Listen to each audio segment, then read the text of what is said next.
Children's Levy Allocation Committee. That's our new name, Portland Children's Levy.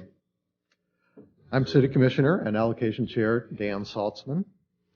So it's good to see all of you here today, and I'm sure we'll be hearing from some of you during the public testimony portion. So thank you in advance for taking the time to join us and to provide us your comments and feedback. I also want to mention that there are some sign-up sheets on the table by the door for those who wish to comment on today's topics. Agenda here. And we have a full agenda, so I'd like to get started by introducing my fellow Allocation Committee members. On my far right is Alyssa Kinney-Geyer.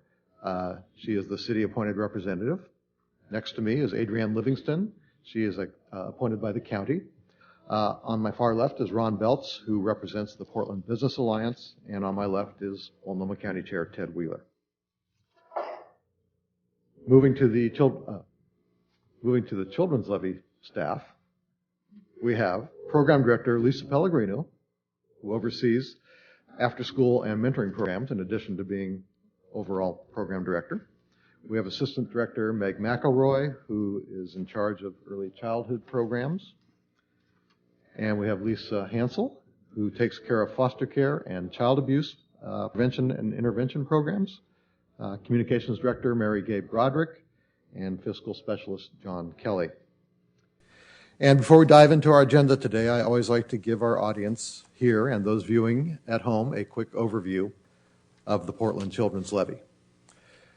After being overwhelmingly approved just a year ago, city voters, through the goodwill of city voters last year, this spring we have invested $36 million in some 69 proven programs, helping 16,000 Portland children and their families in early childhood, in after-school and mentoring, in child abuse prevention and intervention, and in helping children in foster care succeed.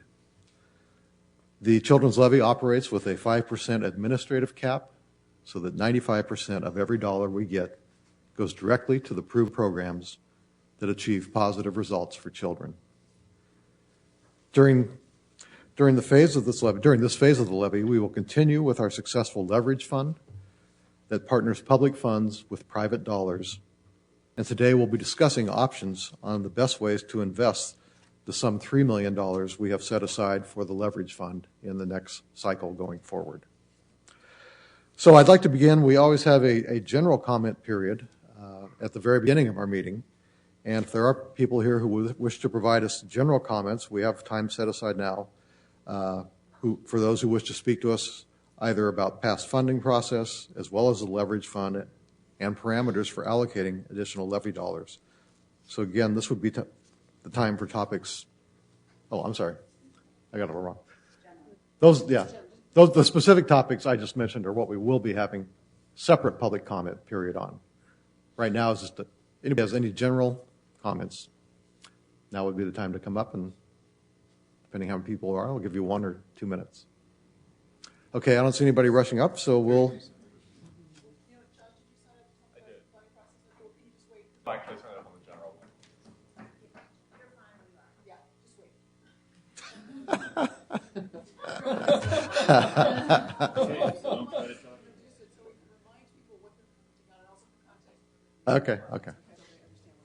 Okay.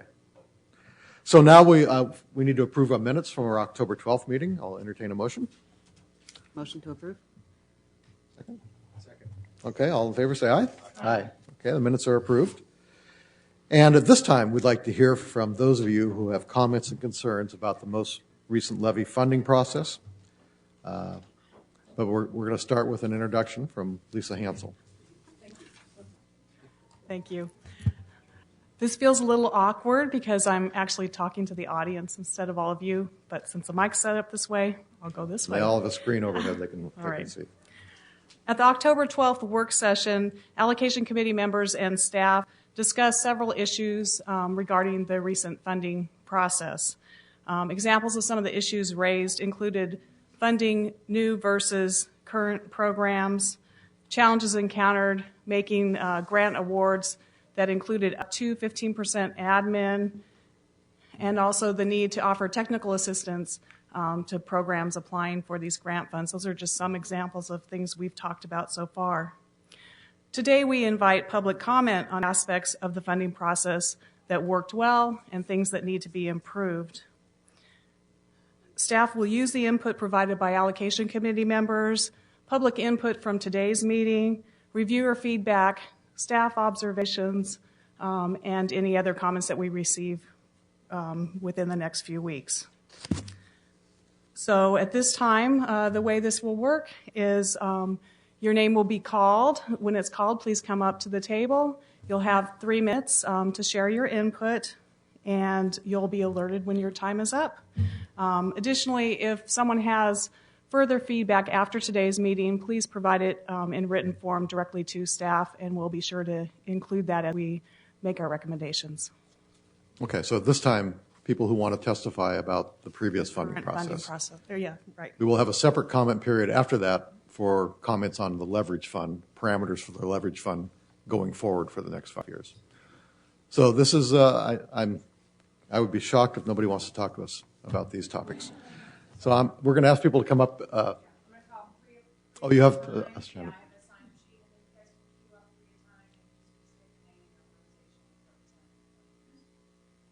And do we have the clock? Okay, so we'll give you up to 3 minutes, and there's a timer in front that will let you know. So I've got Josh, Michelle, Allison.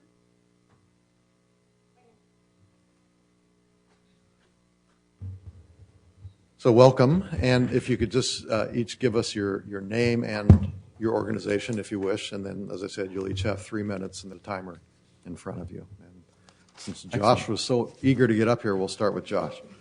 Got to get it out. My name is Joshua Todd. I'm the director of the Multnomah County Commission on Children, Families, and Community. And part of the reason I wanted to present today is, one, to give you some new information that we've learned in our process. We're part of a statewide effort to safely and equitably reduce the number of children in foster care, specifically African American and Native American young people. I believe our team came before the committee and presented on the preliminary findings of some of that work. One of the pieces that has become apparent in the interim time is that there is really a lack of services in early intervention and making sure that children from African American and Native American families do not enter into the foster care system. They're at no higher rate of abuse or neglect than other children, but they do tend to be in our system at a higher rate than you would see for Caucasian children. And actually, I met with DHS yesterday, and we're beginning to talk about how do we put metrics to this and actually start setting some numerical goals around how are we going to reduce this rate. And what I found interesting is in Multnomah County, if we just reduced down to the number of African American and Native American children as they are represented in our population, we would cut our foster care caseload by 1/3 in Multnomah County. That is 1/3 of the population is basically just because of disproportionality. We have too many young people ending up in our systems, and we really need to look at that. So one of the things that I wanted to share with you is that we really feel there's an opportunity, and I'm not sure if this will be part of the process, but in partnership with the Commission, the Health Department submitted an application for Healthy Start, which was not funded.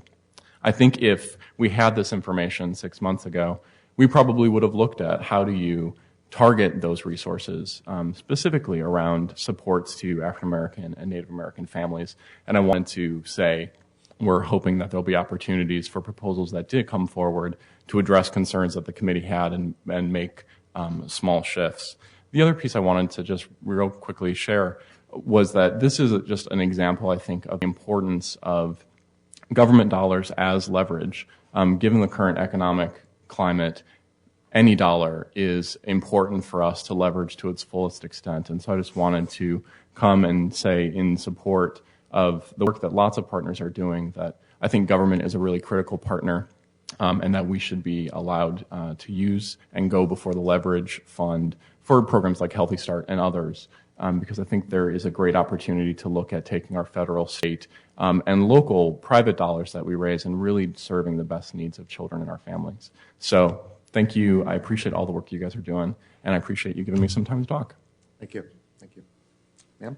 Hi, my name is Michelle Lankto. I'm here on behalf of the Library Foundation and its Raising a Reader program.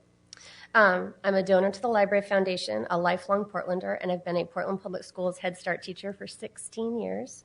I'd like to begin by thanking you for funding early literacy programs in our city, including the library's Raising a Reader program. It's never too early to help young children develop a love of books. Portland Public Schools Head Start has been a participant in the Raising a Reader program for a few years now. What we love about this program is that it is not simply a take-home book bag program for children. When we do our home visits in the fall, we leave each family with a DVD provided by the Raising a Reader program, and it's in 11 languages, which demonstrates how to read books with young children. The two Raising a Reader librarians, Nell and Stephen, have also visited our school to provide parent trainings in early literacy. And then there are the lovely book bags. Each week, every child in our program takes home a beautiful red book bag with 4 books inside. These are theirs for the week to care for, to share with their families, and read together. For many families, this is a first introduction to the library and the kinds of books that are available. The children in my class love to receive their book bags and are excited about the books that they are able to take home with them. As the year progresses, many of the Raising a Reader books are ones that we read together in class, which provides an important and tangible homeschool connection. The quality of the books and the book bags are something that we would not be able to provide for our children and families if we did not have the Raising a Reader program. In addition, these book bags have provided us with a forum to once again discuss reading at home with children and its importance. At the end of the school year, Raising a Reader provides each child with his or her own blue book bag to keep. With these bags in hand, my class proudly walks up to Gregory Heights branch, and we introduce many of the children to the wonders of the library. Each child selects a book to bring back to class that they carry in their book bags, and I've been told by several parents that their children ask to go back to the library again and again so they can use those beautiful blue book bags. The majority of our families are low income, and many speak English as a second language. They are often unable to provide the kinds of quality books that for their children that they want to, and that Raising a Reader does. It's a program that is well thought out, well executed, it is very well received, and it should be well funded. Thank you. I'm giving her my extra 40 seconds. Hi, my name is Allison Yoshiwara. For 25 years, I've worked for the Portland Public Schools Head Start program, first as a teacher and then an administrator responsible for curriculum development, classroom quality, teacher performance, and the implementation and monitoring of federal performance standards. I continue to work for Head Start, but now also provide support to the district's Title I program as it relates to early childhood and second language learners. I want to enthusiastically thank you for your generous funding of the PPS Head Start program over the past several years and again this year as it continues in its efforts to meet the needs of Portland's neediest children and families. I'm here to talk to you about one of Head Start's most effective tools in closing the achievement gap between low-income children and their middle and upper-income peers. It's the library's Raising a Reader program. Head Start performance standards covered a wide range of service expectations, including helping children achieve school readiness in the areas of language and literacy. We are also charged with the responsibility of increasing parents' capacities to support their children's growth in this area. Head Start is based on the fundamental belief that parents are their child's first and most influential teacher throughout their lives. Yet some parents do not possess the skills or the tools to maximize this impact. When I began teaching years ago, I was asked to visit the homes of all of my children before they started school. Raised in a middle-income home myself where books were readily available and prized, I was immediately struck by the lack of children's books or, for that matter, reading material of any kind. Today, little has changed. This is sad in many ways, but with what we know now about the window of opportunity for brain development in the early years, it has become more than sad. The research of Hart and Risley describes the inequity of literacy and language experiences that low-income children have compared to children from middle and upper-income homes. This inequity in experience has a direct correlation to the depth and breadth of children's vocabulary. The research goes on to explain that a smaller vocabulary is an accurate predictor of low achievement in reading development. Our Head Start teachers are talented, creative, and innovative. They do incredible things in the classroom, yet, despite these efforts, our population of children continues to lag behind their peers in literacy skills. Data shows that these children are arriving at our doors already well behind their peers. To effectively bridge this gap, teachers and parents must work in collaboration. The only way to affect real, sustainable, and adequate change is to extend and enrich the experiences low-income children have within their homes, as well as providing quality classroom experiences for them. Putting books into the hands of Head Start children and their families helps us do just that. Teaching parents how to share these books with their children to both maximize vocabulary development and to increase their child's phonemic awareness and understanding of the concepts of prints is the work we do. Books are a vital tool we use to do this work. Parents who worry how to pay the rent or feed their children each month have a hard time putting books at the top of their budget, nor should they. A fully funded Raising a Reader program can help to achieve this, and Head Start teachers can continue to teach parents how to use these books to maximize their child's literacy development. Head Start has been committed to the concept of increasing family literacy for years. Our yearly school improvement plan includes Raising a Reader as one of our strategies to reach this goal. Can I finish? Time's up. Finish your sentence. I have a paragraph. Clearly, we believe that the key is to growing a fully literate child and community is creating families that read. That is what the Raising a Reader program does by putting quality books in the hands of parents, providing training and support in reading techniques, and elevating books to a place of prominence in the home. We can give parents the tools they need to make a difference in their child's future and empower them to become role models for literacy. Thank you. So I want to remind people, this with no disrespect to our speakers here, what we're asking for is for comments and criticisms on the last funding process and what we can do to maybe change that in our future funding processes. So we're not really here today at this point in time to sort of hear pitches. That'll come. I mean, you'll have that chance at our next meeting, actually. So I would really urge those who have signed up to testify at this point to really focus on flaws they found in the funding process as it worked last time, or recommendations they want to make to us to improve future funding processes. So with that, do you want to call the next three?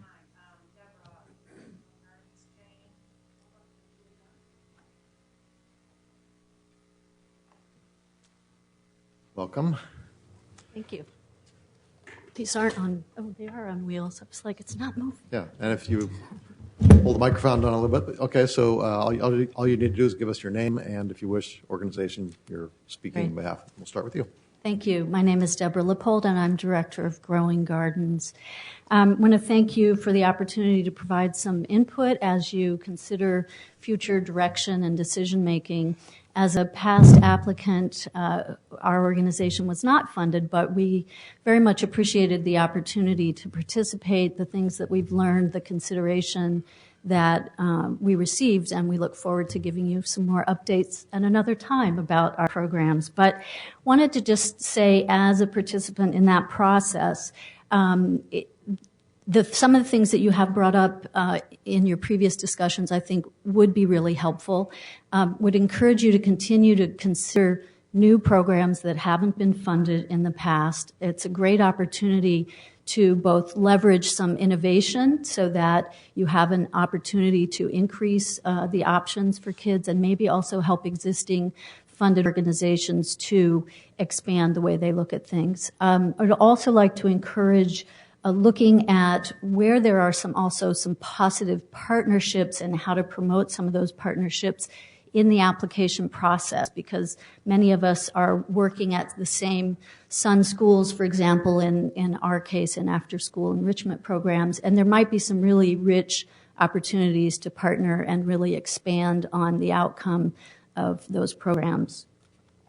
I also wanted to just make the point that if you do continue to consider new organizations and new funding proposals, that the technical assistance is certainly appreciated, and it's helpful that we've had the ability to contact the folks like Lisa to get input as well. So just want to thank you. Thank you very much. Hello, my name is Jane Holbrook, and I'm here on behalf of Morrison Child and Family Services. I'm the current board chair, and I would like to speak to the change that you've made in the administrative rates. But I first would like to start with a big thank you, as Morrison is the largest recipient of the Children Levy funds, and we'd like to think we're putting them to good use. I'm really here to support your investment into the infrastructure with your change in administrative rates, allowing organizations to go up to the 15%. It has been critical for us to be able to make sure that we have the appropriate infrastructure in place to deliver those services. And without adequately funding the administrative portions, you end up in risk management situations. It certainly impacts our ability to deliver our quality assurance and to maintain our COA accreditation. We also are very, very keen on fiscal management and oversight. And without having the funding to make sure that you have the proper items in place, you run the risk of not being able to really understand what you're doing, and you're exposing yourself to risk as well. And certainly it makes us better at how we spend money, and it allows us to have that feedback loop in knowing that our programs are benchmarking and that we're using the right kinds of services. And again, you can't do that without some of the administrative funding.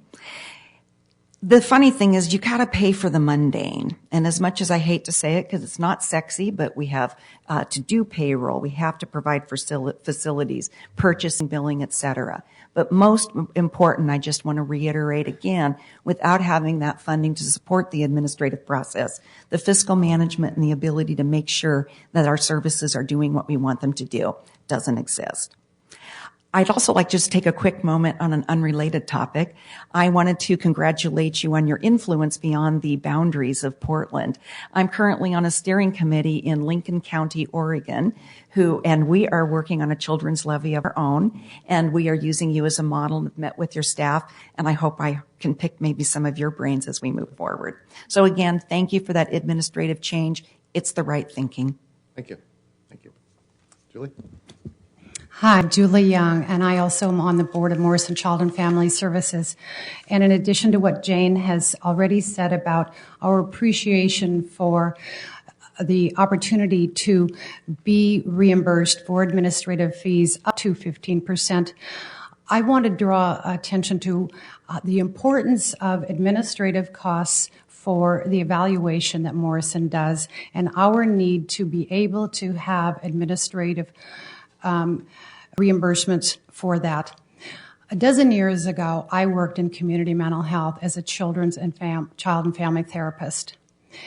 It always disappointed me a great deal that the skills I had learned in graduate school about evaluating what I was doing with my clients, I couldn't do because there wasn't time in the day, and it was not built into the structure of the organization for therapists to actually look at what was working. Nor was there the ability for the organization to fund its own internal evaluation of professionals who could work with the staff. So evaluation didn't occur. It wasn't that many years later that the state began to require that in certain areas of human services, that evaluation, the use of best practices, of evidence-based work must occur. Now, I'm proud that as a Morrison board member, and I've been there for 4 years now, I'm really proud that Morrison has been doing evaluation for 20 years and more. We have data on what works, and we have data certainly on what hasn't worked. And those are the decisions that really must drive an effective mental health model, whether it's for children 3 and 4, whether it's our teens who have been adjudicated for sexual offenses, whether it is our children, 50% who live in foster care.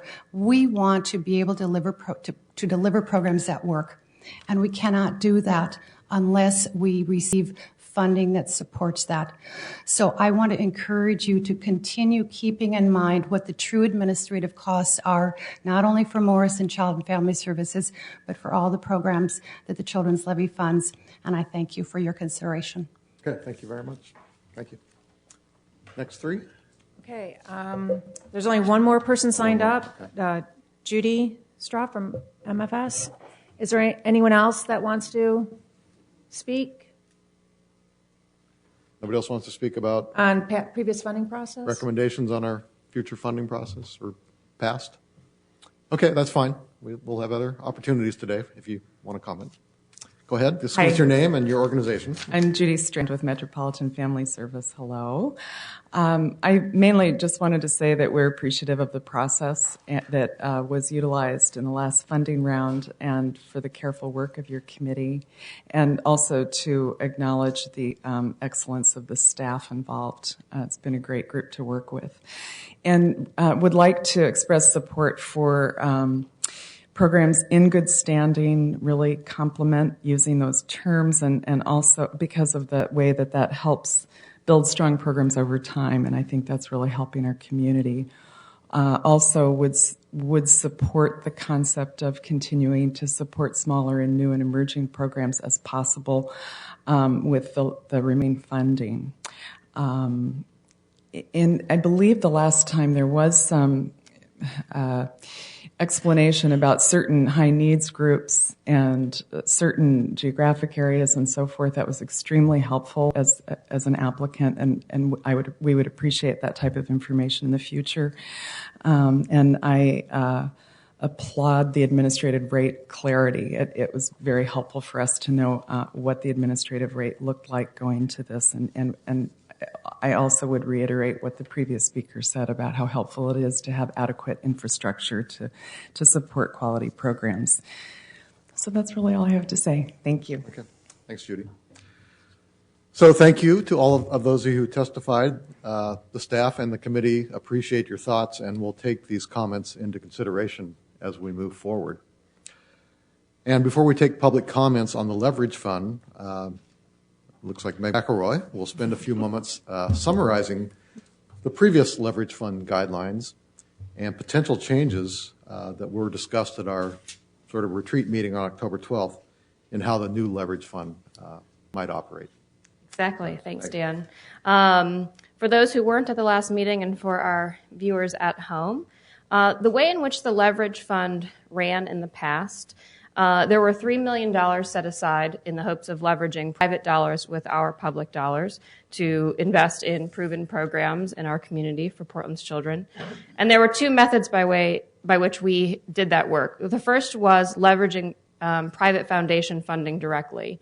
And optimally, it was to operate that foundation funders would come to us as the Levy, and after talking with their staff, we would agree to funding some sort of project together. The committee would then make decisions to fund a particular project, and the minimum grant would be $250,000 over some period of time, matching each private dollar publicly dollar for dollar. The second way in which we delivered our leverage funds and tried to deliver our leverage funds in the community was to have organizations who were interested in applying for federal or national foundation grants to leverage our dollars, and we would be their local matching source. Those funds were required at a grant of $100,000 minimum over some period of time, and were to be leveraged at least 2 to 1. So we were providing $2 for their every one. Other way around. I knew I was going to get that backwards. They were providing 2. We were providing 1. There were a number of issues that arose from those two processes. The first was that foundations were quite lukewarm to working with us directly. Very few initiated contact with us, and what really ended up happening was that providers of services came to us directly after they had talked to a foundation and were interested in having additional funding. We then urged them to have their foundation program officer contact us, and we took negotiations on from there. That worked okay, but when we received information from providers on their applications, we received significantly less information in those sort of applications that they provided to us than we would typically get in our competitive applications. So there were some sort of weaknesses there. In addition, the process was opaque and confusing to providers. They didn't really understand why and how we were supposed to connect up with their foundation program officers. I think it was also somewhat confusing to the foundation program officers. And so there were some flaws in the process in that way. In addition, the grant applications to foundations were not necessarily done on the front end with us in mind. So an applicant would apply to a foundation for a certain amount of money for a project, and then once they learned about the leverage fund, would come to us for additional funding, and then would end up trying to figure out how to scale up their project kind of after the fact. So that produced some challenges with us as staff negotiating with the applicant and the foundation to try to figure out the logistics of that scalability.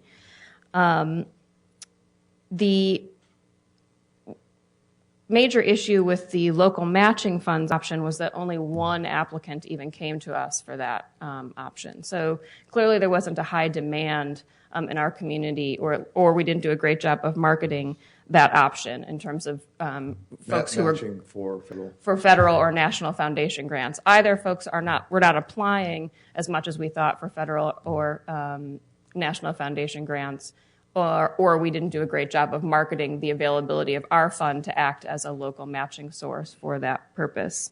So those were some of the major issues that we faced. And ultimately, we didn't end up really doing anything that became truly collaborative between a private foundation funder or a set of private foundation funders and ourselves. It was sort of we took things as they came, as opposed to doing something very intentional. So at the last meeting, you all discussed that past process and those challenges and put forth 4 different ideas of what you would like the leverage fund process to look like going forward. And we're hoping that at our next meeting with you all, that we can provide as a staff to you recommendations for what that process will look like. And we're hoping that the public will weigh in today after they hear the discussion that took place at the last meeting, and if there are folks who have opinions based on their past experience using the leverage fund or participating in the leverage fund, that they can provide input to us so we can formulate that process to be much stronger this time around. So the 4 options that you discussed last time were a challenge grant model, which is what many private foundations use, such that applicants would come to us with a project and have a total idea in mind of what the project budget would be, but that a certain amount of the money that would be used for the project would come from private sources, which we would ask them to match in a challenge grant process. That would eliminate the need for us to work directly through foundations to get a particular project funded, but it would mean that the scalability was planned much more thoughtfully from the outset. Another option that we came up with was to work with the Early Childhood Funders Circle. That is a group that's been of private funders that's been meeting in our community for about the last year and a half and has looked at various things that they might want to fund in early childhood. And so maybe there's something intentional that we could work on with that group. Another option was to form a collaboration committee of local private and public funders to come up with ideas of intentional projects that we might want to do together. And the last option was to try to seek corporations who might want to generate funds and match grants for projects. So with that information all before you, we invite public comment on the leverage fund past process and options going forward and anything else folks would like the committee and staff to consider. Thanks. Before we do that, does anybody have any questions for Meg on leverage fund? Any of us? If I may, Chair, if people had public testimony on why they believe that organizations did not come forward for the national grant opportunity, I'm just curious. So Sure. for people here who might have thoughts on that, I'd love to hear them. Okay. Great. All right, we have 2 people signed up, and please, we invite you others. Right now, we have Kane and Carlos signed up. No, I don't think. Am I on? Yeah, no. I was going to say one of the things that I think came up last time around too was just it's a little bit of a merger between the federal funding thing and then looking at matching with private. I think that one of the other issues that came up was could we be more flexible in considering public sector as a match? So I'd just love to throw that out because I'd love to get opinions on that. It wouldn't be for backfill, but it would be, for instance, if there's an emerging issue and a school district wanted to come forward and do an initiative with nonprofit partners, would we consider school district money or county money or city money or federal money, all of them, put all of those on the table, as a possible match for Portland Children's Levy funds. Great. If I may, I'd like to hear about that as well. We had somebody testify earlier about the Healthy Start program, so that would be a very interesting aspect to hear opinions on. Welcome. Again, just give us your name and organization if you wish, and you have 3 minutes. Thanks. I'm Carrie. I'm from the Library Foundation. I know you heard a lot about Raising a Reader earlier this morning from our Head Start teachers. I just wanted to say quickly that we had understood that the committee is possibly looking at funding innovation with the leverage funds, and we see our partners struggling. We work with 400 partners to implement the program. They're struggling just to continue strong service in this economy. And so here at the Library Foundation, we're looking at innovation in a whole new light these days. Our board has actually taken a position that this isn't a time to be creating new things, as much as it's a time to be preserving the great innovations we've made already with the program. So we feel like like I said, we're working to preserve the innovations that we've made with Raising a Reader. It's a cost-efficient program, and we want to be able to continue to provide it. Hoping today just to come back and say that we want to apply for leveraged funds, given that we were funded at about less than half of what we were given when we came to you in this last funding cycle. So we feel strongly that we can demonstrate the value of the program and do our best to communicate these innovations during this time. So just wanted to say that. Thank you. Carlos Romero, Northwest Family Services, and I want to just address 2 points about our position and the allocation of funds and the existing programs that are cooperating on meeting the expectations and goals set by the Portland Children's Levy. We think that those ones should get priority new funds. As well, the Latino programs that are funded through you should be revised for expanding new programs. In our case, we have 3 schools. We're working with 20 students in each school and with the parents of those kids, providing after-school program, parenting education, and prevention. We have many schools asking for services. We have the staff, Latino, bilingual, bicultural, and we have the capacity, but we don't have the funds for that. So we would like to see some revision of the Latino programs in the city of Portland. Thank you. Thank you. Anybody else wish to testify on the leverage fund process? Sure. Come on up. Anybody else? Okay. Morning. Take it away. I'm Ilana Emlin. Oh. Pardon? Somebody else. We flushed somebody else out. All right. Go ahead, Ilana. Go Go ahead. I'm Ilana Emlin. I'm staff to the Early Childhood Council at the Multnomah County Commission on Children, Families, and Community. And we were the one applicant who applied to the Leverage Fund to have local match for a federal application. And I do want to encourage you to save some of your leverage fund for this purpose. And it might not have to be a big amount, but we would not have been able to make that federal application without the local funds. And it was to have a 15% local fund, out of this whole big project. So for every dollar, that CHIF or Children's Levy would have put in, it would have yielded a lot of dollars back. We didn't, get the grant, but knowing that we were able to, and following that process and being able to present to you and being able to have your staff input on our grant application made it really good. And I don't know why there have not been more applicants for this. I think these federal grant applications are really daunting. It might be a neat thing to have some kind of support group almost for putting together federal grant applications and tying in Children's Levy dollars as a match, to encourage it to happen. I think it would be really good for the levy to show these kind of leveraging results. Also, just personally, when I think about the leverage funds, the way I would like to envision it is, well, for example, we in Washington County are thinking about pursuing a private grant to do some work around parent education. And it would be great if we could pursue that to do something, in our 2 counties together, but also be able to come to the leverage fund and say, we're securing these private funds. We would like to be able to do something extra in the city of Portland. And as my terrific new director, Joshua Todd, mentioned, we really are interested in focusing on the disproportionality of children in foster care and the Native American and African American populations. We could say that we're pursuing this parent education grant, but we want to do something for those 2 populations, which if you look at our 2 counties, the city of Portland is a big population center. So I'm hoping that the process can work so that prospective grant applications can also tie in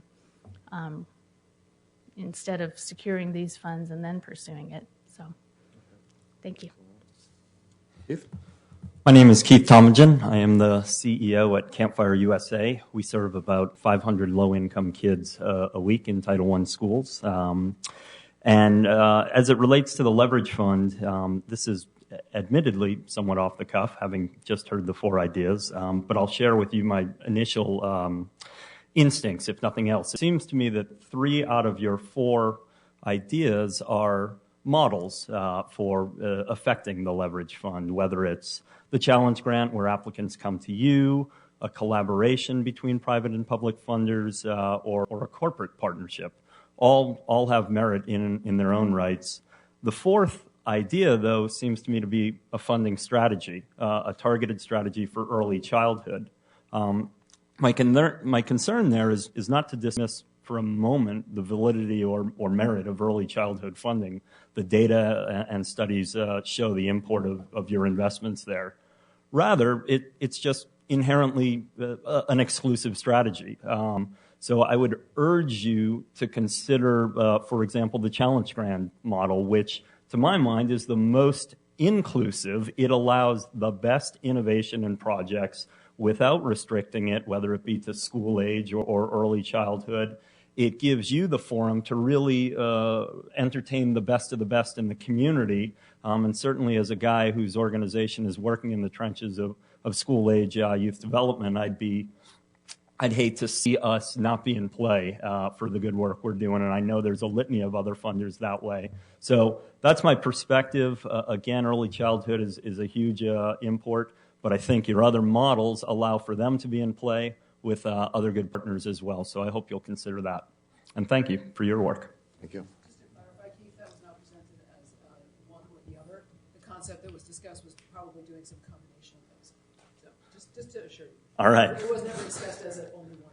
Clearly, you've taken my recommendation. Okay, well now it's time for the allocation committee and with staff at the table to discuss parameters and the process for allocating additional funds. And then we'll also have a similar discussion on the parameters and process for the leverage fund. But we'll start with just this today. We won't have recommended guidelines for the leverage fund and for you to consider till next time. So we wanted to hear public input about the leverage fund first. Okay. So just so to be clear, we won't. Okay. So the point was to so the rest of the meeting then now is to focus on parameters and the process for unallocated dollars. Yes, just to refresh, and I know that we, at least for folks in the room who are grantees, we had a recent grantee meeting. We tried to kind of make sure we said it there too. The idea is to talk about parameters and process today so that we could hopefully allocate the additional funds at the next meeting. So the idea to do it before the end of the year. And really our hurry in this is that we all know that times are tough and we feel that we should be working as hard as we can to get the money out the door and helping people. So that's kind of our press, our full court press on this. Okay, so first I wanted to clarify just also for the folks in the audience, you guys have had a chance to review my memo, but people in the audience haven't, to have folks understand where the extra money is drawing from and what it amounts to, so you know what you're going to be allocating next time around. So the first source for the extra funds are, if you want to think about it as leftover funds from the contract negotiation process, because we funded people to provide up to 15% of administrative cost reimbursement, but some people don't have 15% in administrative costs. So in cases where they were continuing grants and the administrative rate was actually less than 50%, that generated a little bit of surplus in the grant that was put back into this pot, if you will, for you all to allocate. So those funds, the total of those funds is about $364,000, okay, that was left over. That's a 3-year, you have to think about that as a 3-year amount, okay? Because all our grants were made for 3 years, so that's sort of a 3-year amount. If you want to think about it on an annual basis, which is a little bit easier to conceive of, it's about $120,000 a year, okay, for the next 3 years. And those would be continuing funds because those are made from the new levy funds. There would be, funding for the full 5 years, if that makes sense to you all. So that's one part of the pot of funds.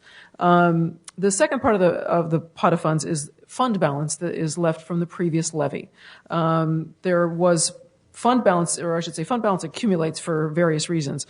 First, sometimes grantees do not spend out their full budget, right? So I think we told you before in the beginning of this process, we're usually around 95%. So that generates additional funds. There is interest always on whatever balance that you have in your account, and that balance changes as people, depending on the rate that people spend out their contracts. So there's always interest accruing on those funds. So that's a variable amount that we can't always really accurately forecast because it depends on what the balance is at any given time. Also, at the end of the last contract period, at the end of the last levy, there was no carryover funds. All contracts were ended and started afresh for this term. So there was money left over that couldn't be carried over at this point. So that generates some surplus. And then additionally, as you all know, that sometimes revenues, the economist is usually pretty conservative. And so his projections, all of our funding is based on projections. Sometimes he is, we get more money than what he projects, essentially. So all of those factors taken together create fund balance. The fund balance that we have to allocate at this point that's left over from the previous levy, and this excludes any monies on contracts that there's a couple of contracts that are carried over from the previous levy, the Mount Hood Child Care Resource and Referral. Okay. I wanted to say CCNR, but I was trying not to use acronyms. That grant, the Neighborhood Partnership or just a housing grant is still going on. So those monies are held to pay out the rest of those contracts. The leverage fund money that you all allocated, you took $1 million of the previous fund balance and put it in the leverage fund for this time. It excludes that. And then additionally, we usually hold some for contingency and we're going to hold some for technical assistance on evaluation for the grantees in this round. So once we remove all of those costs, we get a fund balance of about $1.4 million. Now that, again, to try to annualize that so you can think about it in terms of what you would be granting on an annual basis, comes out to about $280,000 a year. So if we take the leftover funds, if you will, from the most recent process, the fund balance, on an annual basis, you're going to have about $400,000 a year to grant. And we would make that in, I presume, a 3-year grant. One more time. We'd have how much? About $400,000 a year, if you want to think of it that way. That's just a convenient way to think about it. It's to grant when we allocate funding. That would allow for holding over. So in other words, whatever we would be funding using the fund balance from the old levy, we would be spreading that $1.4 million over 5 years, because that way you wouldn't have to just make a 3-year grant. If we don't spread it over 5 years, whatever you choose to fund next time would have 3 years of funding, and then it would probably end. Okay, because it's not ongoing money. It's money that is just sort of, if you want to think about it as one-time money. Go ahead. I'm sorry, I get the 280 because that's the 1,400,000 divided by 5. Mm-hmm. What's the 400? If you have to add that to the money that was left over from your most recent funding process. See. Okay. So we have two sources of money. I'm just trying to make it clear. So we have two sources of money. We have leftover money from this recent funding process generated by the less than 15% that some people actually have for administrative costs. Then we have fund balance. I'm combining those two to get to approximately, if you want to use a round number, about $400,000 a year that you can allocate. And the $350 that's at the top of page 3, saying allocation of remaining funds, $350. I use that because technically, money is all about how you want to think about it. Yeah. I'm trying to give you an annual amount, and that allows for you to grant that same sum of money for a full 5 years. Does that make sense? So if you think about the $400,000, that would be available on an annual basis for the 5 years of the levy. Okay? I think that's the simplest way to think about it. It doesn't mean that we have to do it that way, but that would basically mean that anything you funded at our next meeting would have the same length of funding as everything you funded at the last meeting. We would all be on the same schedule, essentially. So that was kind of the idea. And also, the concept being that we would be ending the funding more or less when this term of this levy ends, which is pretty much how we've tried to do it, right? We make contracts about till the end of the next levy period. Or we don't go out generally much further because there has to be a staff to administer it, and if for some reason the levy didn't continue, that kind of thing. I've got a question. So would you say, what would be your estimate that we'd have left over from this 3-year funding cycle? So for the grants that we just did for 3 years, there's going to be a certain amount of money left over that's unspent for the 3 years. Well, like I said, we've been running at about 95% usage. Okay, so roughly 90. We'd have roughly 5%. Now these are rough times. It may be that people use more of their money and leave less left over. So it might not be as much as. It may not be as much as 5%. It might be more like 3%. But on the other hand, we also have interest on a fund balance. So and there's you don't know what tax there's a lot of variables there that don't really allow us to predict it with that much accuracy. But that could be another million, let's say, roughly. Could be. 3% of 30 million. Well, yeah, right, okay. Yeah. I mean, I think trying to forecast that is probably not really worth the time at this juncture, just because it's going to happen. There's only so much we can do to control it, and so we will allocate. I mean, if and when it looks like those funds are going to be available, we'll allocate them, which is how we've done it in the past, right? So if there's been fund balance that's accrued up to a level to allocate it, then we make recommendations to go forward and allocate it. But we don't know, for sure until we have some actuals to base it on. Does that make sense? We also don't, we're going to get another funds forecast from the economist in December. We'll see if that varies at all from what we have based our grants on. So that'll be another piece of information we can use. But in terms of we'll have that before forecasting. We'll have that before our next meeting? Yes, Good. I think that's what Drew told me, but I should probably double check that to make sure I'm correct about that. But Lisa, just so we're really clear about whether we're doing $400,000 a year or $350. It's 400. Just take my word for it. It's 400 a year. Because I'm just totaling the 363 plus the 1.4, which gives 1.75 divided by 5 is 350. So no, because the 350 is for 3 years and the 1.4 is for 5 years. So that's why I'm saying I annualized all the amounts for you so that you can think about it as an annual grant. The money that's left over from the current levy grants you just made is continuing money.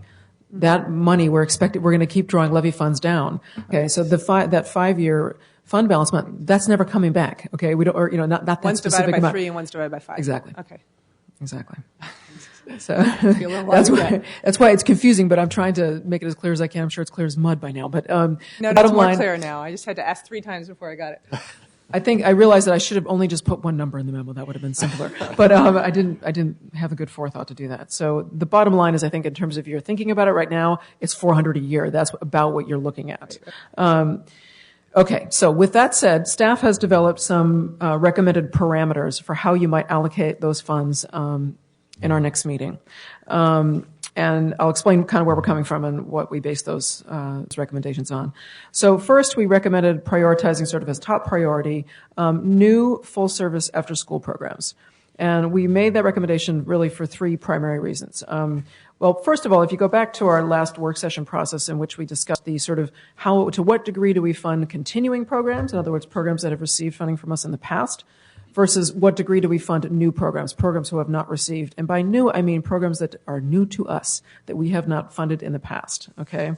And if you look at the, I think it's in the appendix of your current memo, it was given also in the memo for last time, 87% of the money that we distributed in our last funding round was given to continuing programs, okay? So that means 13% was given to new programs. So we funded relatively few programs or gave relatively few a percentage of our dollars to programs that we had not funded in the past. Okay, so staff was, I think, tilted toward looking at how might we use these additional funds to fund new programming, or new to us programming, rather than increasing the grants of people who have already received our money. So that said, that's why we recommended sort of new after-school full-service programs as opposed to perhaps old ones we've already given money to. The reason why we recommended this category of funding in particular, there are 3 reasons. First, this was the most competitive category for funding. Okay, so for every dollar we had available in this category, $3.8 were requested. Okay, or I should say awarded. For early childhood, did I get that right? $3.8 requested for every dollar awarded. Yes. So for early childhood, it was 1.8. For child abuse and mentoring, they were about 2.8, and for foster care, it was about 3. So this was the most money requested for the money available. So highly competitive category. 3.8. Mm-hmm. But you're saying foster care was $3 for every $1. Mm-hmm. Second, despite the fact that, I don't know if you recall back to the awarding of funding in the after-school full-service category, it was quite a struggle to make funding decisions in that category because of the large number of new programs that were requesting funding. And there were programs that everybody on the committee wanted to fund and said they wanted to fund and weren't able to find money for. That was less the case in other categories. There were programs that maybe 1 or 2 committee members wanted to fund and couldn't find money for at the end. But there were not very many cases where there was a unanimous feeling on the committee about programs that they wanted to fund but they couldn't find money for. So there's a couple examples in that category that were the case that led us to make that recommendation. Last, when we compared the dollars requested for new programs in the after-school category with the dollars that were allocated for new programming in that category, it had the lowest percentage. So in after-school, it was only 7%. So when I look at dollars requested for new programming versus dollars awarded for new programming by category, the least amount of new programming dollars were awarded in this category. So it was about 7% were awarded for new programming. In child abuse, it was about 16%. In early childhood, it was about 12%. And in mentoring, about 15%. So it's substantially lower. So we took this on some level. I think the demand for programming in this category is higher than the supply of funding. We interpret that. I know Alyssa had some questions about why we would think that would be important. I think to some extent it's some reasonable proxy for community need and desires. And that is something that we purport to be responsive to. So I think it is worth at least considering. So those were the reasons why we wanted to prioritize at the top level new full-service after-school programs for first priority. Second priority, we listed as programs that were both new, and again, I reiterate, new to us, okay, and culturally specific. And again, the reason I kind of gave you the reasons why we were highlighting new, because we didn't fund that many programs that were new to us. We funded mostly continuing grants. And then second, as far as culturally specific, that was a clear priority in our request for investment. We were trying to give extra points. It came through the community input process that we wanted to increase the number of culturally specific programs that we were funding. But we did a comparison to the amount of money that we put into culturally specific programs last time around versus the amount of money we put in this time. It's about the same. Came up at about 28%. So we did not truly succeed in increasing the amount of money that we are putting into culturally specific programming. And so we thought that that should be the next priority, sort of new culturally specific programs. And then last, we recommended, to the extent that the committee is sort of third level priority, to the extent that the committee was wanting to go back and give more money to groups that already received our funding, we recommended that you only consider doing that for culturally specific programming. And that really was to, again, achieve the goal of increasing the funding for culturally specific programming. So that is the only case where we were going to recommend that we would consider doing that. And then finally, we would say additional parameters. I mean, these are sort of what our recommendations for the priority in which you consider making additional allocations. Sort of additional parameters that you may want to layer on top of those when you're deciding between and among, if you took our suggestions, would be within those prioritize programs that more committee members wanted to fund. So in other words, when there were 3 or 4 of you that wanted to fund something you weren't able to fund, we would prioritize that first. Even within these categories. We would prioritize higher scoring programs over lower scoring programs. So again, if you find a lot of programs that fit into these categories, we would still prioritize higher scoring over lower scoring, particularly these are mostly new programs that you would be considering if you took our advice. And then also to consider advocacy efforts of applicants. A number of applicants have done quite a lot of advocacy, and I think that's worth at least some consideration. So those are the parameters.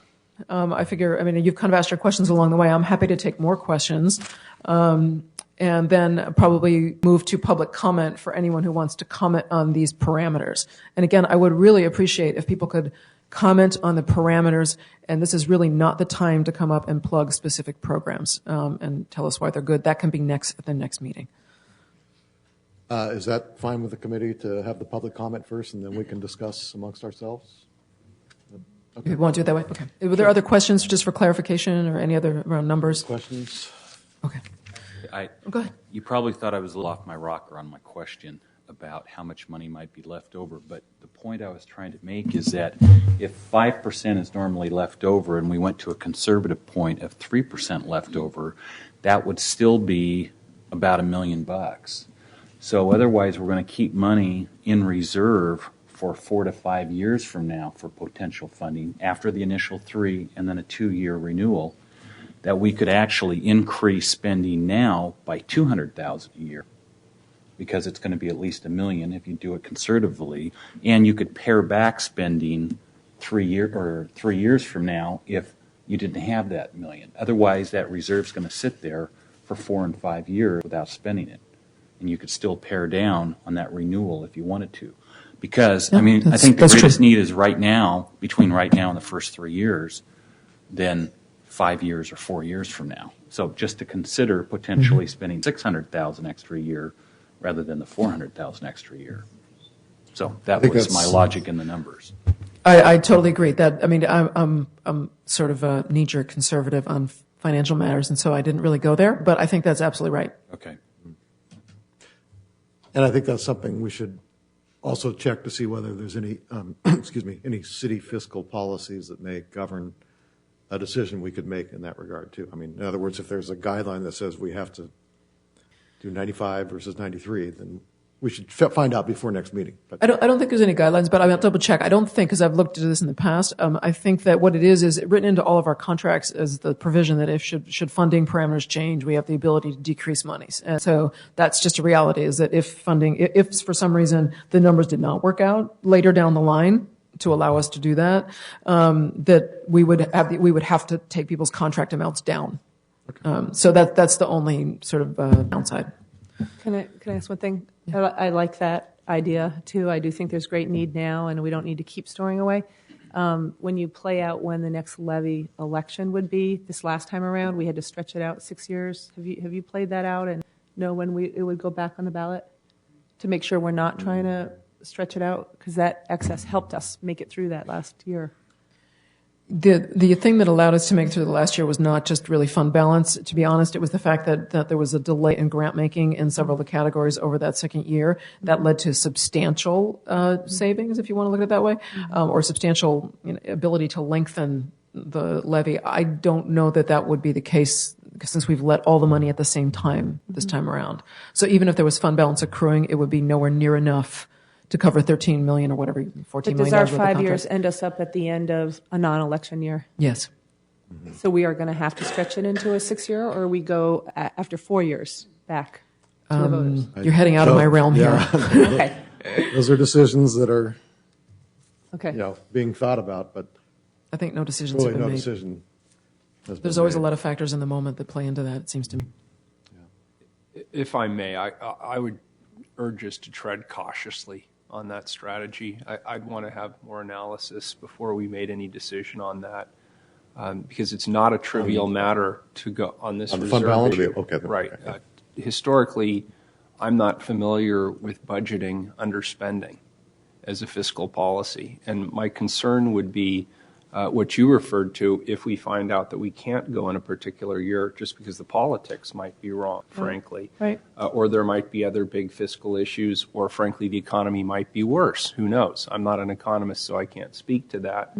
A little buffer is a good thing. Going back to the agencies after the fact and asking them to reduce their expenditure level is a really big deal, because they are making staffing and partnership decisions today based on the funding that they're expecting to get throughout the life of the grant.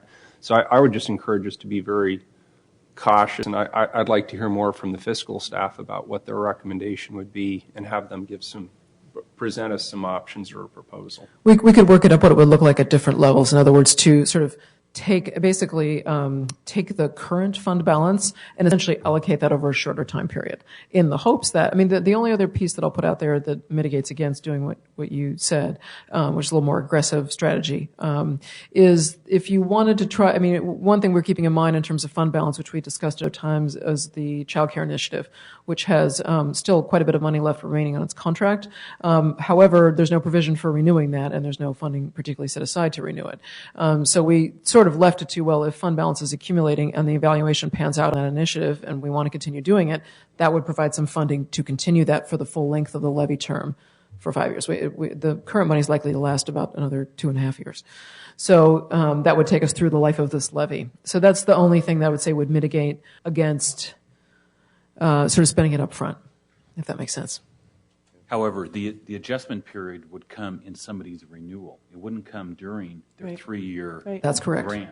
So nobody's guaranteed that they're going to be renewed anyway. It may be, at worst case scenario, a downward by a small percentage amount for the 2-year renewal, but it wouldn't be for the 3-year contract. That's absolutely correct. Those are all good points. Good points. And we can work it out at different break levels for next time. That would be another option. But I think the basic idea is there. You're basically taking your fund balance and you're allocating it over a short period of time. I just add one more point. There's also a matter of fiscal control and oversight. When we are allocating the budget, we are actually exerting the fiscal control. When you're budgeting in underspending, you're allocating that control to the organizations and their own management. And therefore, we don't control that risk anymore. And I just want people to be aware of that. That's, in my mind, not an insignificant issue. Mm-hmm. Well, as I said, I'm pretty knee-jerk conservative on financial matters, so it's not really my mode. So I think you'd have to, Ron's got a different perspective on it. Well, anyway, we have some good perspectives and some homework for our next meeting. But it sounds like in any circumstance, we're looking at least $400,000 a year. I guess before we go to the public testimony, just ask the committee, is that conceptually how they want to look at it, as doing something annually for 5 years? I saw mostly nods Okay. on that one. The people were... Okay. Yeah. It essentially would allow whoever got this money to apply for renewal at the same time that others were applying for renewal, if that makes sense. That is what there would be money there to pay for that renewal, is what the reason would be. Okay. Any other questions before we go to public comment? Okay. So again, we're asking for public comment on parameters for investing additional dollars of an amount of at least $400,000 a year for the next 5 years. So were people signed up for this? Or there's no sign-up sheet, so... Right. Okay, just come on up 3 at a time. Right. Just want to We have queue up 3 we have 3 chairs, so you can come up 3 at a time. And let's see, what time is it now? We have the room till 2:30. Do you want to have a show of hands? Okay, it's 2:30. Show of hands. Yeah, I guess show of hands. How many? One over here, too. Okay. Okay, so... Okay, so we can do 3 minutes. If you can just give us your name, organization if you wish, and you have 3 minutes. Hi, my name is Andy Ferguson, and I'm the director of Friendly Chaps, a full-service before and after-school program at Friendly House in Northwest Portland. We currently serve about 125 Chapman Elementary students, which is roughly a quarter of the school population. 25 of these students participate, are homeless, come from homeless families and participate on full subsidy that we're still trying to secure. Last March, we submitted an RFI to fund Project Return, which is our program for homeless families, and other program enhancements. So we were a high-scoring applicant, but we ultimately didn't receive funding. So as an applicant from a full-service after-school program, I just really want to say I appreciate the parameters that the committee decided upon. Witnessing that kind of excruciating meeting where there was so much need, so many organizations represented doing amazing work in the community, and such a small fraction were able to receive funding. I just really want to say I appreciate the decision to make funding new full-service after-school programs top priority. Thank you. Thanks, Andy. Hi, Julie Young. I have previously introduced myself as a board member of Morrison Child and Family Services, which receives funding for 2 of our early childhood programs. One, which is a culturally relevant program, our Listos program, and also our early childhood mental health consultation program. But I'm really speaking right now as a citizen and a board member of the Children's Institute. My passion and my commitment to children is early childhood, 0 to 5. And I strongly urge you to continue identifying programs in the Portland area which are providing service to our youngest children, because that is the strongest and best investment that I believe our public dollars and private dollars can make. The science is clear that that's where we need to be investing. I think it's been absolutely terrific that the Children's Levy has been investing funds there. And I see this as an opportunity for you to continue to do that and to do more of the same with those additional dollars, with all due respect to the other programs and the other agencies that are serving children in our community. But I know that right now the Children's Institute is doing research on social and emotional development of children 0 to 5. What we're finding already is that throughout the state of Oregon, money for children's social and emotional development is not preventive, it is reactive. That once a child has a problem, a family is identified, things go into crisis mode, and we try to find resources. We must do that. But we would be much better served if we were working in prevention models for children prenatal to 5. Thank you. Thank you. Janice? This is Janice Grattan. I'm on the Early Childhood Council. What a nice segue into what I wanted to make clear to you. It's my hope that you would look at your continue your original allocation formula. You're looking at extra dollars. It would seem to me that minimally it would be most appropriate to look at how you allocate those dollars proportionally along the desired outcomes that you have. I would really like to see all of the dollars go to early childhood, and certainly believe, too, in my heart of hearts and my work with K-12 populations, there's a great need there. But to prevent those children from getting to that place in their lives, you really need to look at starting earlier. And I would support what the previous speaker said. It would be really, I think, in the best interest of the children of the city of Portland if you looked at that younger population, but minimally, at least to proportionally allocate these resources. Thank you all. There were a couple of people who wanted to testify. Now's the time to come on up.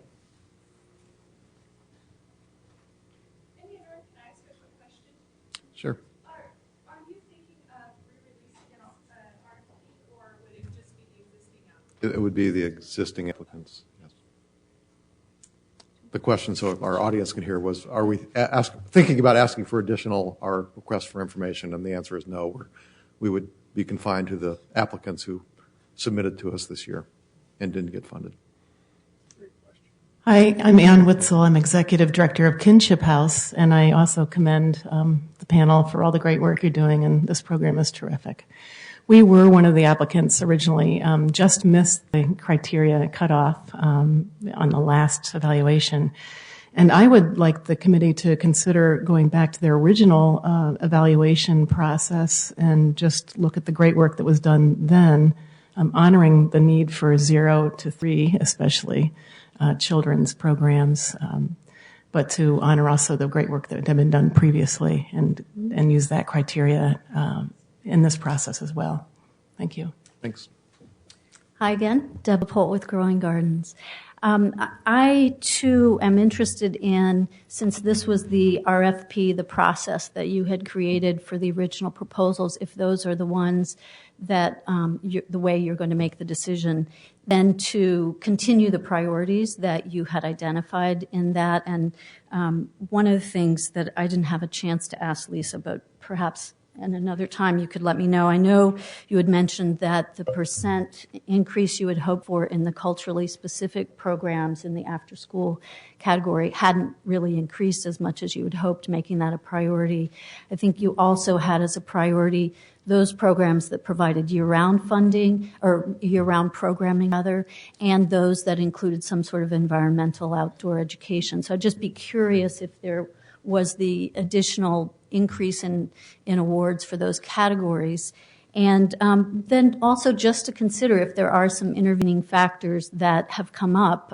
Certainly I would make the argument that hunger and food insecurity has continued to be a big issue and is continuing to grow in our community. So if there's any way of looking at those applications that may also help to address that, or something else that I'm not thinking of, but looking at where we are today.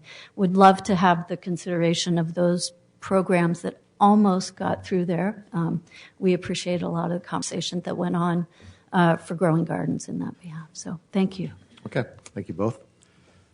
Okay, last call. Anybody else wish to testify on the funding process? Yes, we have one last person. Oh. I was wondering, yeah. I feel like welcome again. Just give us your name and organization, and you have 3 minutes. Okay. Excuse me, I've got a cold, so I sound really nasal to myself, probably everybody else too.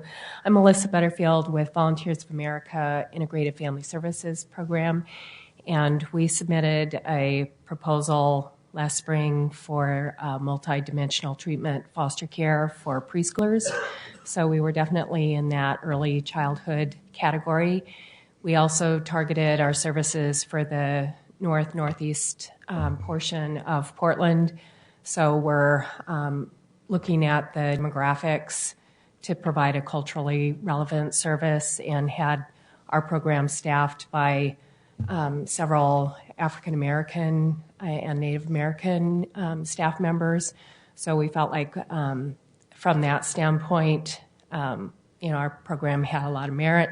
It was a replication of a program that has been research-based and replicated not only around the country but around the world now. And just wanted to advocate to have the consideration for other categories.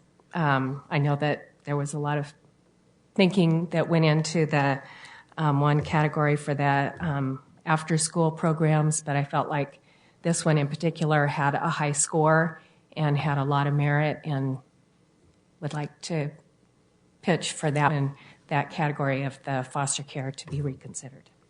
Thank you. Hi, Gerald Deloney, Self-Enhancement.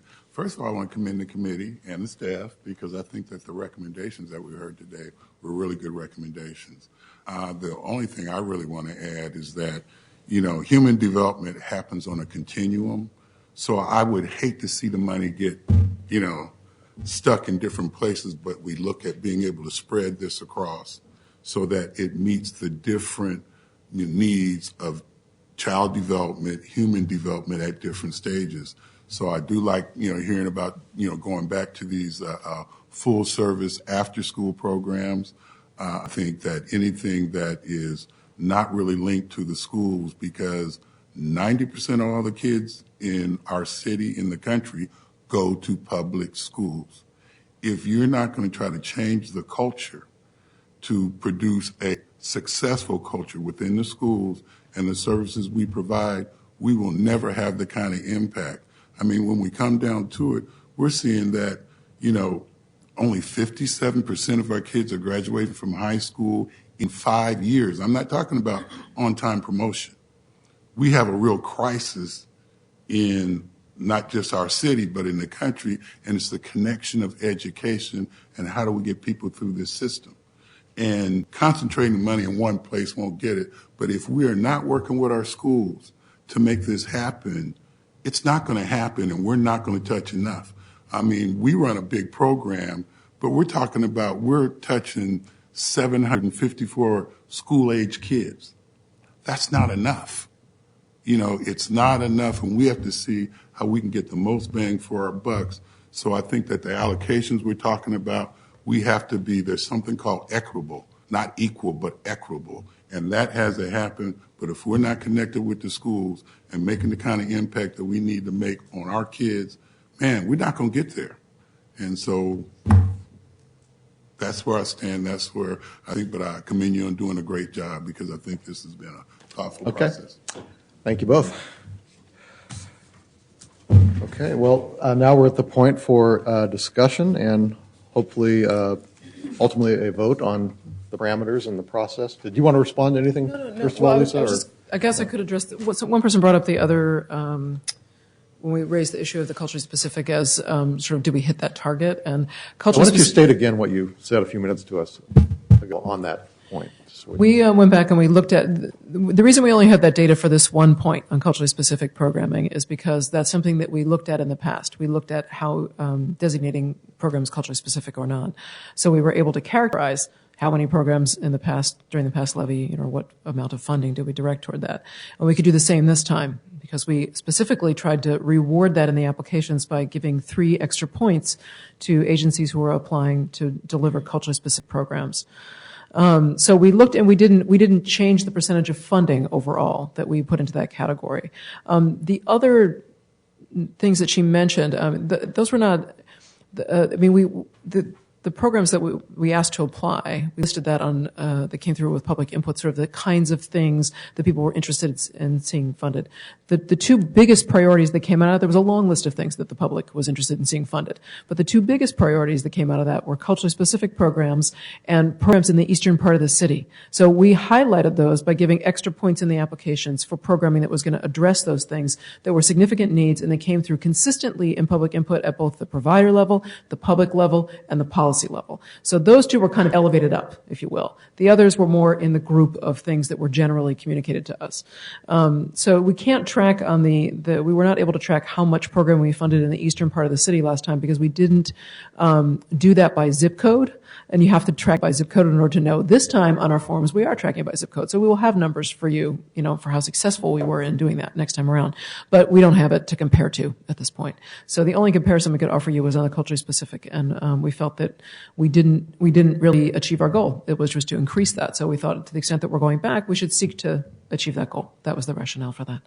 The only really reason that I came up here was just in case you had other questions while you were discussing. Stay at the table. So this is the point for us to really discuss parameters we would like to see considered in the allocation of roughly $400,000 a year. Mm-hmm. And I know Alyssa's sent some ideas out via email. Maybe you want to share those with us at this point? I think one of the things I want to say is in just affirming what Gerald had said, I do think it's important to look at the whole continuum. You've got kids that are entering kindergarten not ready to learn, and they have a hard time ever catching up. And yet when they hit kindergarten, particularly when they're already behind, we have to continue making that effort. So I think we really struggled hard to originally come up with a principle of roughly a third toward the early childhood, a third toward after school and mentoring. Is this correct? And a third toward foster care and child abuse? Something like that. Yeah, we roughly divided between those three categories, a third, and then we further broke down after school and mentoring into about 20% for after school and about 13% for mentoring and about 20% for child abuse and 13% for foster care. So I think that what I go back to, I'm not in favor of the recommendation of making it a first priority to do new after school programs. I think that that's an important category. But the minute you put 400 or 500,000, wherever we come up with, toward, if you put it all in one category, then we're walking away from what we originally decided in terms of where are our targeted efforts. And to me, the question of what is the demand, how many proposals came in, whether it's the number of proposals or the dollars, is not the criteria that I think we need to focus on. I think we need to take just a really hard look at what is the need in the community? What's our target for what we want this fund to do? Who are the quality programs that have evidence base that show they're making an impact? And what is the potential impact on the kids? I think we need to stay focused on that as opposed to how many dollars were applied for. I mean, if it was a 10-to-1 ratio and yet we feel that it's really important to continue following what the research shows about the need for investment in early childhood, I think that's what we need to stay focused on. So I do think that there's room to give a little bit more to the after-school category, because if you look at where that administrative fee was scaled back, it was actually more came out of the after-school and mentoring category than the others. There's about $150,000 over 3 years that was taken out of that category over and above the others, something like that, which would be $50,000 a year for 3 years. I think it's fair to bump that up some, but I wouldn't put all of our excess money in that category. If I were outvoted on that, then I think that the other way that we can try to balance things is looking at the leverage fund. So, I've been a proponent of trying to come up with rough allocations, but at the same time I've been a proponent of being somewhat flexible based on need and quality of programs.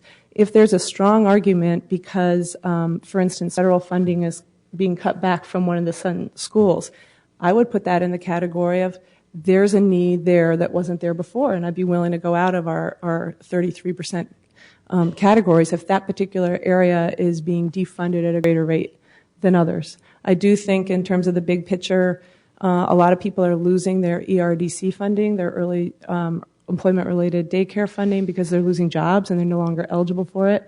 In this next legislative round, that's probably one of the things that's going to be back, particularly if measures 66 and 67 don't pass.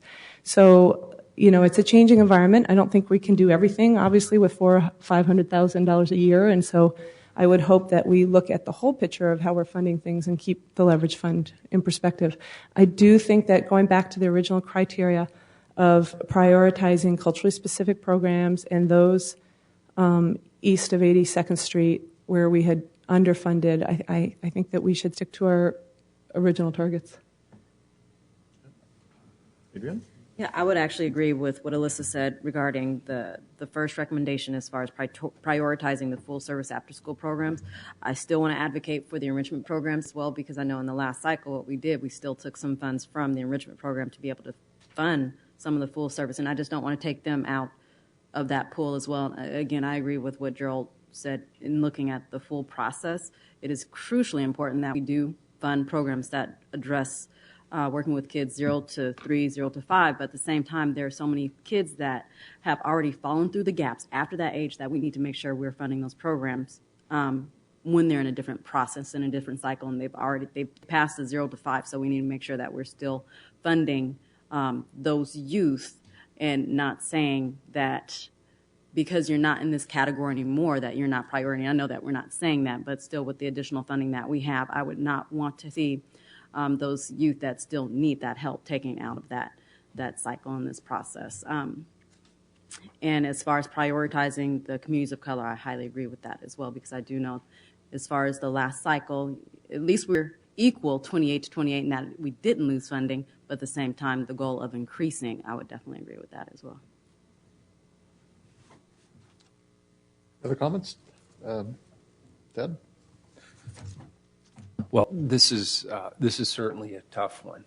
And so I want to start off with an important qualification here, which is that I don't want to have a conversation about early childhood versus after-school programming. I have a vested interest in both. They are both extremely important, and we should not lose sight of either. I am persuaded by what Alyssa said in terms of our initial targets, and we spent quite a lot of time discussing those initial targets and trying to come up with what we thought was a reasonable and fair allocation. What we did not know at the time, however, was what sort of application pool we were going to have. And the application pool clearly shows a strong need for dollars through this program to support after-school programming. And Alyssa was also correct when she suggested that a number of our son schools, including those that ranked very, very highly, are losing their federal support. They're coming off of their 21st century grants. And unfortunately, we're looking at several son schools that are facing that scenario, some in the near term and then several over the next couple of years. And we as a community have invested heavily in the partnerships around those son school programs. And one of our speakers was absolutely spot on when he called us out as a community in terms of our graduation rates and our educational success for the students that are currently in the school system. I am worried about them, and I'm worried about the kids who have yet to enter the school system who also need to be healthy and ready to learn when they get to school. So I am leaning, although I will say one click, in favor of the staff recommendation, because I think you put in a lot of work and your recommendations, I think, hold up to the logic by which you've supported those recommendations. And I am concerned about the loss of the Sun School sites. I think they're absolutely integral to our community in the development of our young people and assuring that they will stay connected to schools and graduate and have successful completion to their academic careers and then go on hopefully to post-secondary opportunities. So while I am hearing what my colleagues are saying and share their value in early childhood issues, I think in the case of these dollars, knowing what we know about the application pool that we now have before us, I would be inclined to support the staff recommendation. Ron, any thoughts? Not really. I guess I would say I'd lean more towards Ted, what he said. So I mean, I kind of hear a couple things emerging. Okay. Here. Okay, I hear some support for staff, and I hear really what I hear mostly from you all is maybe going back to the original split. So maybe taking this pot of funds and splitting it along the original dimensions of 33, and then further, subdivided. The only thing, to the extent I'll advocate, is that I do have distinct recollection of people not wanting to decide how much to put in each category because you didn't know who was going to apply yet. I mean, and I said, well, this is our best guess. Okay, and that really is what kind of came through with public input was and I think really based on fairness grounds, like, okay, let's divide up the money more or less equally. That seems like the most basis we can make for it. So I think that the fact that we did see what came in ought to bear on how we allocate the funds. That's my own personal pitch. Which you're saying what? The fact that we got such demand for full service after school programs, very significant demand, and particularly for new programming in that area that we weren't able to meet the demand. I think to me that's significant. It's not that I think that early childhood shouldn't be funded. Of course I think it should be funded. We've been hugely supportive as a staff of maintaining our. In fact, it couldn't get you all to agree to just automatically renew certain early childhood grants rather than making them compete again. I mean, it's not that we don't favor that. I just think in this case, there's more evidence for a demand for new programming, and that, to me, that's an issue. But I see your point, both. But I think those are the two things you have on the table right now, kind of prioritizing after school full service or going with initial breakdowns and in funding. Both Alyssa and Adrienne sort of support that approach of going with the initial breakdowns or initial categorization of the funds. Yeah, I would just want to say something about, because I remember that conversation very clearly about wanting to see what comes in, but it wasn't a matter of let's see how many applications come in. It's let's see which programs we think are really meeting the needs, because the end question has to be what's the impact that we have on kids in our community. So that wasn't a numbers game of 3.8 to 1 versus 1.8 to 1 or something like that. It was, do we think the programs before us are really going to clearly meet the needs? And so we were going to stray from those general allocation criteria if we felt like there's some really great programs, quality programs meeting a need in this program area, and some of the ones at the bottom of the list in this program area are not quite as strong. We're gonna weigh more heavily. That's how my recollection of that conversation. So that's one thing. Again, I was an advocate all along of not tying ourselves too tightly to the criteria. I think that we just need to keep a general principle of funding the whole continuum. And when you look at why are there so many more after school programs than early childhood, I would go back to, I think in society in general, we have tended to undervalue or underestimate the need to invest in children at that age. And I think there's a lot of emerging data, but I think that the field is slowly catching up. So it's not that one is more important than the other, but I think there are fewer providers in early childhood. So that's part of it. That's a but I think we're hypothesizing. We could also say that Yeah. there's been far more attention put on early childhood and the returns on investment in the last 10 years than there has been on after school, and there's been far fewer funding streams directed toward after school. So there's not a lot of opportunities for after school programs to get federal money or get other types of money that early childhood programs sometimes have access to. So I mean, you've got Head Start, Early Head Start, or federal programs. You don't have anything comparable on the after school side. In terms of level of investment, nothing close. Yeah, if you look at the graph that says how much is spent per child in different age, 0 to 5 versus K through 12 versus college, it's very disproportionately less in early childhood. I mean, all the graphs show that. So I think that, we struggled with this issue several months ago. I don't know that we need to revisit it now when we're looking at 400,000. We do need to revisit again in 3 years, and the picture may have changed. I am fine with putting more in that category, a little bit more, because we took away in terms of administrative funds more to a small degree. I do think that we can, I think another way to look at things is how easy is it for some of these programs to raise matching funds. Are they going to be as successful in a leverage fund as in this? I do think it's sometimes harder for some schools to raise money in a leverage fund because to private funders, it may not be as glamorous as funding something else. So I think that's a criteria. I think anything that might lead to a federal match, either in a leverage fund area or in this. I know the Early Childhood Council that the Obama administration is saying there are certain things that need to be in place before you can draw federal dollars. That might be an area for the leverage fund. I do think the one area in early childhood that was kind of a nagging gap for me was the Library Foundation. That was a program that had been funded under the leverage fund, and we funded it to a much smaller degree because it's a little confusing as to whether something previously funded by the leverage fund was considered new funding or not. I think there was some of that question.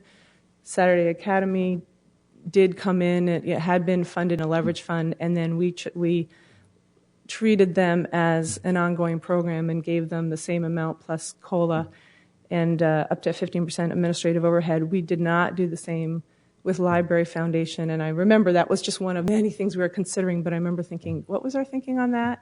And so part of it was simply the size of the grant, frankly. There wasn't enough money in that category to continue funding everything at that same level. Right. But that's the leverage fund grant was quite large. When I go back and look at this 400 or 500, I think, where's the cleanup we can do? Where's some of the things that we really wanted to fund that we couldn't, and now we have an opportunity to do?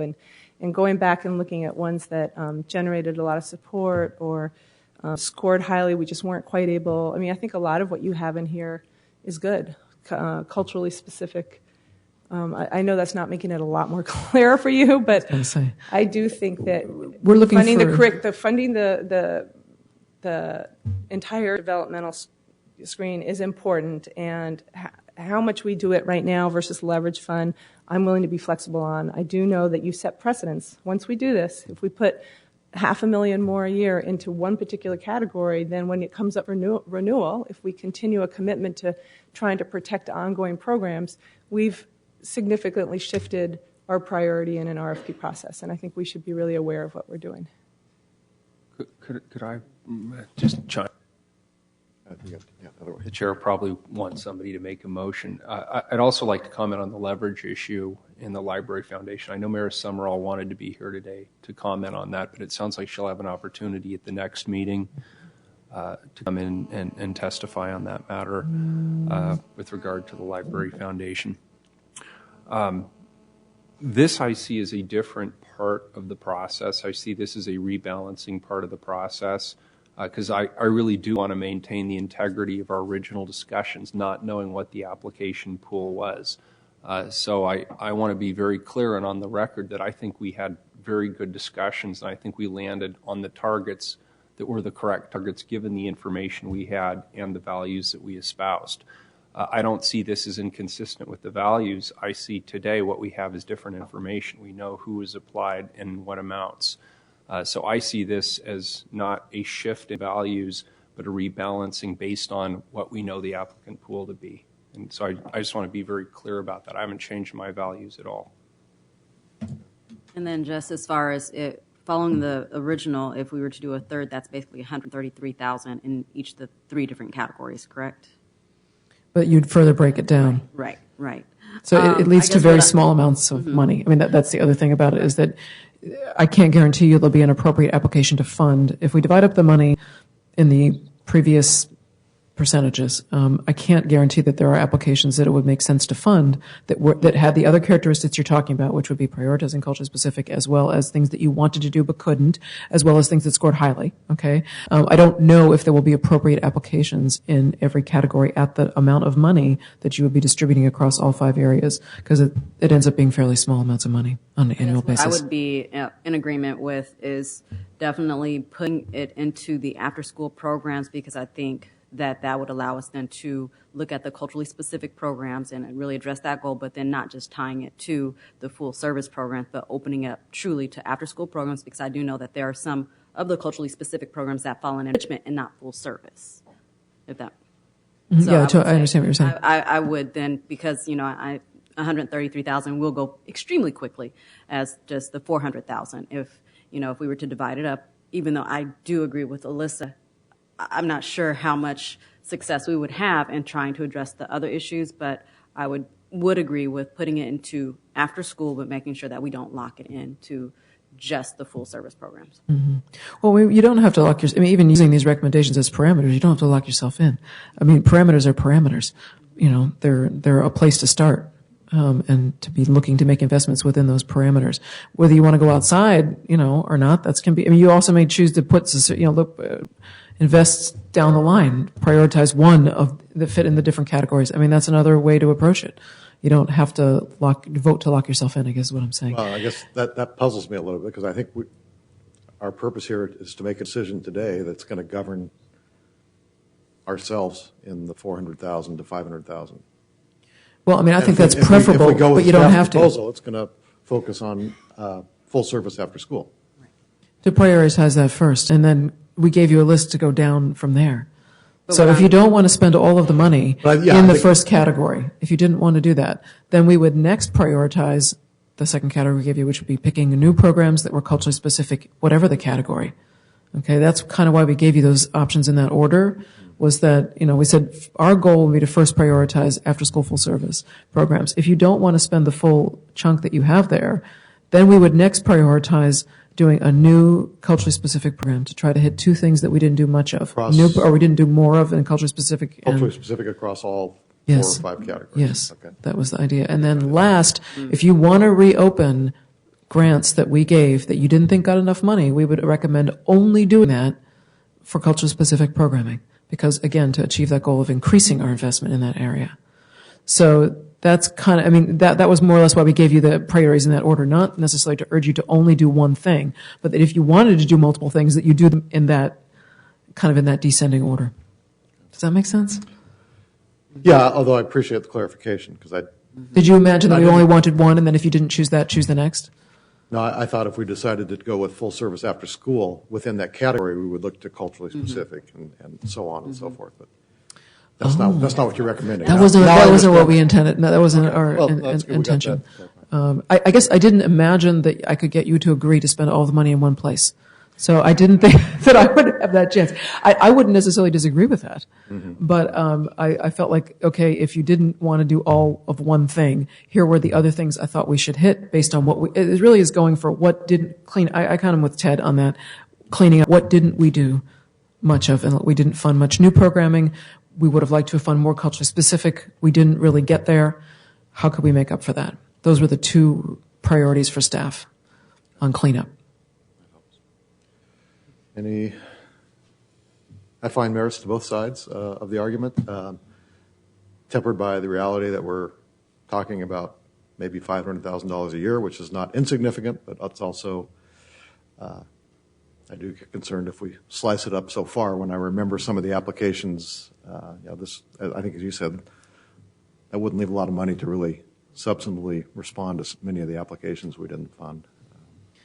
In most categories, yes. It's tough to make $50,000 or $60,000 or $80,000 grants per year. Most of the grants, I think I gave you the average annual amounts of our grants, and they're mostly higher than that. So I'm relatively indifferent to either approach, but we'll see if there's a motion or. Well, I would move that because I feel like it's fairly split, is that when you, in the past, you've come back with a list of groups that you as staff recommend, and then we have to wrestle with which ones we lean more toward or not. And I guess I would encourage you to include the after-school programs that were the ones that rose to the top, and put in all the arguments about loss of federal funding and the need to keep particularly current ones that are in place but are losing federal funding. All the rationale for why this rises to the top. And I would also encourage you to include some from the other categories so that we can have a real debate about, through the voting, about whether all of it should go more toward one particular category, or there should be some that would continue to respect the original approximate allocations. Okay, we could do it in the alternative, kind of in the alternative, if you want, sort of a couple different sets of recommendations, depending on how you wanted to divide it up, or something along those lines. Well, if I understand, the one suggestion would be to maybe put per the staff recommendation, see what that looks like in terms of extra programs or recommendations. And then do it kind of more along the lines of how we originally allocated the funding, on that percentage basis? And what would you look at in each category if we were going to more or less stay with the original percentages? I mean, is that another way to look at it? That would be. Yeah. I'm confused. What are we deciding then? You're deciding on how, I mean, we're going to have to recommend funding decisions to you for the next meeting. So, we're asking that we vote on some parameters to make those recommendations to you. Otherwise, we're going to throw up our hands and say, you guys take a crack at it. Because if there's no parameters, we have no basis upon which to make recommendations. So if you want... There's two emerging sets of parameters. It sounds like you want both recommendations on looking at it using staff's parameters, our recommendations, and then a set of recommendations that would look at it more on the original. If we divided up the leftover money that we have here on the original parameters with the 33, 33, 33, and then, on down from there, and we divided it up like that, and we looked at the programming in each category that was highly scoring, that was culturally, that met some of these other criteria, what would you be looking at? I could make sort of two alternative sets of recommendations. Does that make sense?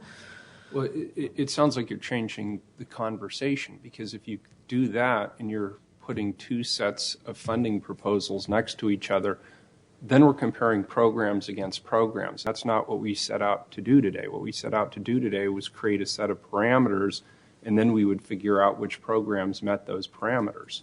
So I'm confused. I don't see what... We have an even split on parameters. At this point, we don't have an agreement on parameters. So either if we can't get to an agreement on parameters, this is the only other thing I can think of. I'd like to make a motion that we accept the staff recommendations. Before we do that, just again to clarify, I kind of did change mine when I was saying I was agreeing with keeping it into the after school, but not saying, because here not limiting it to full service. Is full service. For me, it would be to say after school programs, complete full service and enrichment, and taking into that second bullet point the culturally specific programs, because I think we can try and reach both goals in one parameter. In that one. Okay. So I am open to amendments to my motion, but there is a motion on the floor if the chair recognizes the motion. There needs to be a second, doesn't there? Okay. I second it. Okay, so we have a motion on the floor to support the staff recommendation. Did you wish to make an amendment to that? Yes. Okay. Thank you. I would like to amend it to look at after-school programs, both enrichment and full service, as well as taking into consideration culturally specific programs as the parameter. Second for that? Is there a second for the amended motion? No, not. Well, for the purpose of voting, I'll second that. Oh. and then I will oppose. I cannot. I'll say that I can't in good conscience put all the funding in one particular area and not honor the rough allocation that we originally did. If the majority chooses to accept the staff recommendation, I hope we will take that into consideration during the leverage fund. Can I comment before we vote? Yeah, sure. I'd like you to. If we leave here today, regardless where we support the $500,000, and if we decide to put it all in one category, you will not noticeably change the percentage allocation of a third, a third, a third. It's too small an amount. Yes. You'll still be true to generally sticking with a third, and a third. I want to You just turned it off. Oh, sorry. I should leave that thing alone. There's too many buttons up here. At Multnomah County, we just have an on and an off switch because that's all we can afford. I want to support what Alyssa is saying. I think it would be appropriate to revisit that part of the conversation in the leverage fund. So I want you to know I'm with you on that, absolutely. Okay, any further discussion? I guess, so all those in favor, let me see if I can state the motion. The motion. First, it's the amendment, I think. Okay. Vote on the amendment. Vote on the amendment to the motion first. And the amendment is to... Never had a second. Yes, it did. It did? Oh, you're right. That's right. That's right. So we will vote on the amendment first, which was to include after-school enrichment programs along with full-service after-school programs. And just to be clear, it would be the top priority would be new after-school programs, not specifying for full service. And then we would look down from there to look for specifically culturally specific programs would be the next level of priority. Okay. All those in favor of the motion say aye.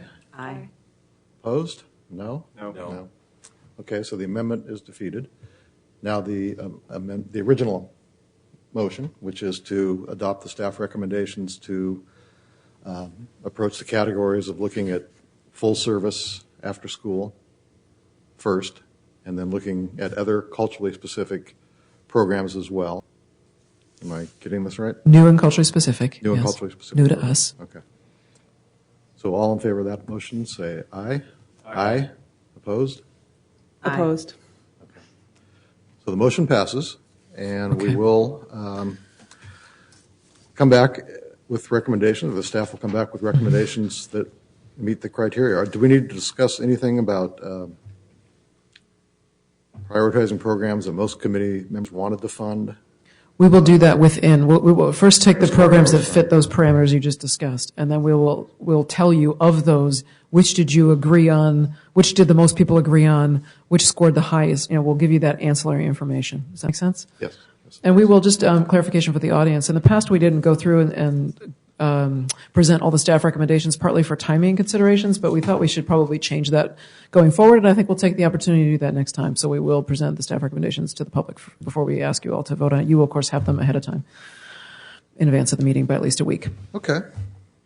Well, we had to make some difficult decisions, and I appreciate both the public's comments and the allocation committee's deliberation in this regard, but we have a clear direction now that the staff can bring us back recommendations to our next meeting. And our next meeting where we will make the decision is will be right here in City Council chambers, Monday, December 14th at 9 a.m. So, first thing Monday morning. Thank you all for being here, and we stand adjourned.